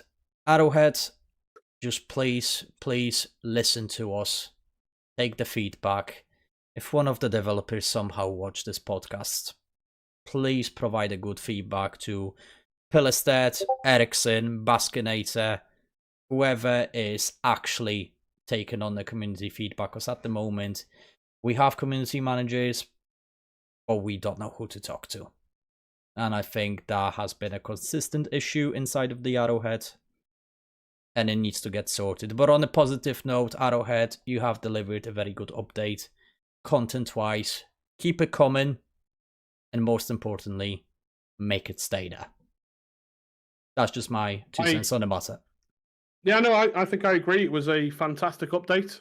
I genuinely really enjoy playing on Cyberstan. I am a bit gutted that it's gone. We'll see if they put it back in and what they do with it once it goes back in.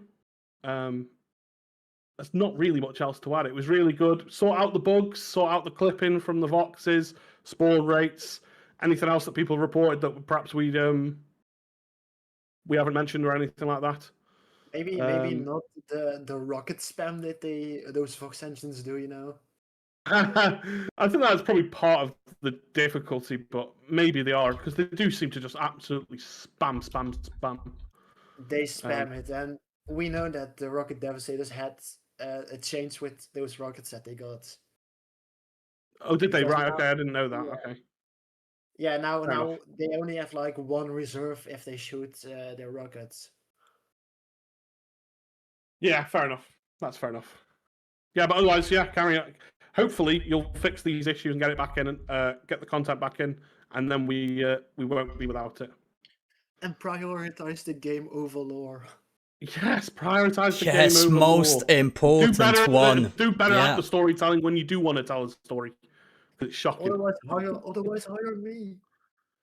Yeah, fair enough. I am actually quite surprised that we are on triple thousands inside of the game right now. We are on the right track, but as we say with every major update, still a long way to go. Yeah, fair enough. Well, I think that concludes everything we wanted to talk about. So thank you very much for watching, guys. Make sure you smash the like button and subscribe with all notifications turned on to both me, to Krennic. I'm not sure if Keej wants it, but Keej anyway. Lasers. And I Lewis as well. Just in case, mate. Just in case. I appreciate it. Thank you very much for watching, guys. We'll catch you next time.